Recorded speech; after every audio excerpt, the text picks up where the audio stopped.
हमारे देश में पश्चिम बंगाल ये प्रांत का भी बहुत बड़ा योगदान हमारे देश के प्रगति के लिए है।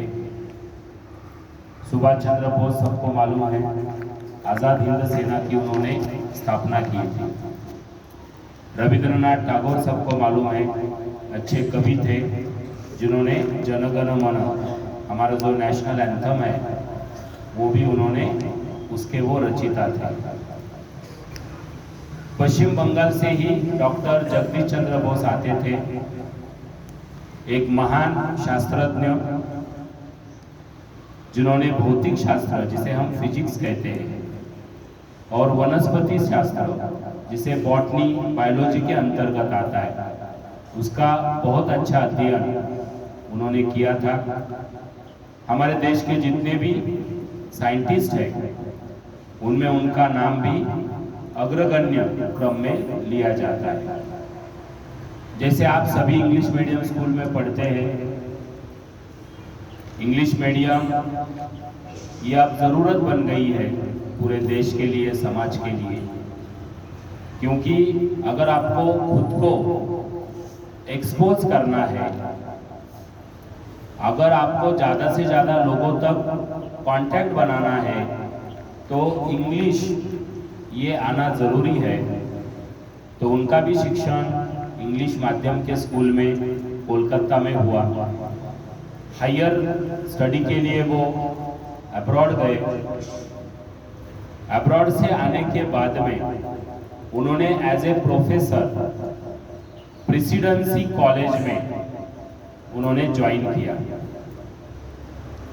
और उनका हमेशा मानना था कि एखादा स्कूल हो या एखादी कॉलेज हो, एखादी संस्था हो, वो संस्था कितनी बड़ी है, उसकी बिल्डिंग कितनी बड़ी है, इससे वो बच्चों के लिए परफेक्ट नहीं है। जब तक उनको वहाँ पे अच्छा एजुकेशन नहीं मिलता, परफेक्ट एजुकेशन नहीं मिलता। समझो आप साइंस का स्टडी करते हैं, साइंस का अगर वो परफेक्ट एजुकेशन नहीं देती आपको तो वो स्कूल या संस्था कोई काम की नहीं है। एजुकेशन के साथ संस्कार, इसके ऊपर भी उनका ध्यान था। सभी बच्चों को संस्कार अच्छे मिलने चाहिए। जब तक बच्चों में संस्कार नहीं होंगे, आप कितना भी पढ़ो लिखो, कोई उसका फायदा नहीं होता। क्योंकि संस्कार हमें जड़ों को मजबूत रखने का काम करता है, हमें मदद करता है। कभी हम परेशानी में हो, कभी हम अच्छे स्थिति में हो, तो सभी स्थिति में हमें वहाँ पे कायम रखने की प्रेरणा हमारे संस्कार देते हैं। ऐसा कॉलेज होना चाहिए, ऐसा स्कूल होना चाहिए जिसमें हमें हर प्रकार की शिक्षा मिलती है, जैसे आप सभी को मिल रही है। आप सभी नॉलेज, आपको वो धर्म हो, संस्कृति हो, इतिहास हो, सिविक्स हो या आपका एजुकेशन हो, सबका नॉलेज जिस प्रकार आपको मिलता है उसी प्रकार एजुकेशन वहाँ भी मिले, उसका उन्होंने प्रयत्न किया था। और जैसे कि आप जानते हैं 18वीं सेंचुरी में ब्रिटिश गवर्नमेंट था, तो ब्रिटिश गवर्नमेंट ने उसको ऑफ कोर्स अपोज किया कि ये संस्कृति नहीं चलेगी, इस प्रकार का वातावरण नहीं चलेगा। तो उनमें थोड़ा सा क्रैशेस होने लगे।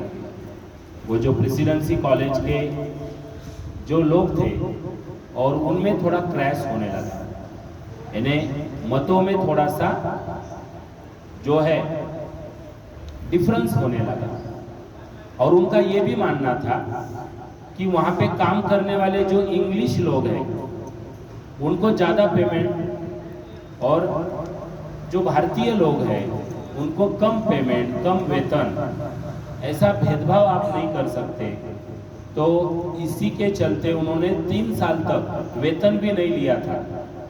बाद में इंग्लिश गवर्नमेंट को झुकना पड़ा और उनको ये मान्य करना पड़ा कि यहाँ पे बहुतांशी लोग अगर इंडियन हैं, पढ़ने वाले लोग इंडियन हैं, तो इंडियन संस्कार उनको मिलने चाहिए, और सभी प्रोफेसर सेम हैं तो उनको वेतन भी सेम मिलना चाहिए। वो इंग्लिश गवर्नमेंट से है या उसको अच्छा इंग्लिश आता है या फिर बाकी के अध्यापक वगैरह अच्छा नहीं पढ़ा सकते, ऐसा भेदभाव नहीं होना चाहिए। और लास्ट में वो इंग्लिश गवर्नमेंट को मान्य करना पड़ा था। उन्होंने अध्यापन के साथ में साइंस लैबोरेटरी में भी बहुत सारा एफर्ट्स दिया। आज जो हम रेडियो वगैरह तो कम यूज करते हैं, लेकिन टेलीविजन तो हम ज़्यादा यूज करते हैं, मोबाइल्स यूज करते हैं, तो उसका ओरिजिन जो है ना, वो डॉक्टर जगदीश चंद्र बोस है। उन्होंने पहले ऐसा मशीन बनाया था जो वायरलेस है, जिसमें कोई भी वायर का यूज नहीं हुआ और जो मैसेज पहुंचा सके, इस प्रकार का मशीन उन्होंने पहले निर्मित किया था। और उस नॉलेज को अडॉप्ट करने के बाद में ही बाकी साइंटिस्ट आज जो हमें रेडियो, टेलीविजन, मोबाइल्स, ये सब हमें जो देखने को मिलता है, उनका फादर अगर हम उनको कहें तो भी कोई उसमें नवल नहीं है। वो बहुत सेंसिटिव थे। उनका बोलना था कि प्लांट और एनिमल तो है ही, लेकिन प्लांट भी लिविंग ऑर्गेनिजम्स है। जैसे कि आप सबको मालूम है, जैसे हम रेस्पिरेशन करते हैं, प्लांट को भी रेस्पिरेशन करना पड़ता है। ओनली अपोजिट है, हम ऑक्सीजन लेते हैं, कार्बन डाइऑक्साइड एग्जॉस्ट करते हैं। वो क्या करते हैं? कार्बन डाइऑक्साइड इनटेक करते हैं और ऑक्सीजन एग्जॉस्ट करते हैं। उनका भी ग्रोथ होता है जैसे हमारा ग्रोथ होता है। उनको भी सेंसिटिविटी है जैसे हमें भी है। वातावरण में चेंज होने दो, उनमें भी चेंज होता है जैसे हम में होता है। तो प्लांट्स आर लिविंग थिंग्स, ये प्रैक्टिकली प्रूव करने का काम भी डॉक्टर जगदीश चंद्र बोस जी ने किया था।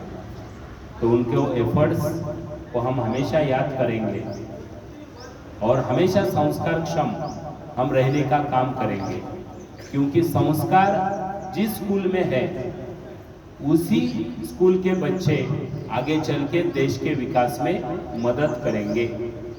आप कितना भी बड़ा स्कूल हो आपका और बहुत सारा आपके पास फैसिलिटीज हो, लेकिन संस्कार की अगर कमी हो, फॉर एग्जाम्पल आपके पास बहुत पैसा आपके पिताजी आपको छोड़ के गए हैं, लेकिन वो पैसे किस प्रकार संभालना है वो आपको मालूम नहीं है, और आप बैड हैबिट्स में चले गए, तो वो कितने दिन तक रहेंगे पैसे? ज़्यादा दिन तक, वो कितनी भी बड़ी प्रॉपर्टी हो ज़्यादा दिन तक नहीं रहेगी। लेकिन अगर आपके इनसाइड संस्कार है बचपन से, तो आप किसी भी परिस्थिति का सामना कर सकते हैं। तो इसी नोट के ऊपर हम जगदीश चंद्र बोस जी को याद करेंगे, उनका धन्यवाद करेंगे। Thank you very much. जय हिंद, जय महाराष्ट्र।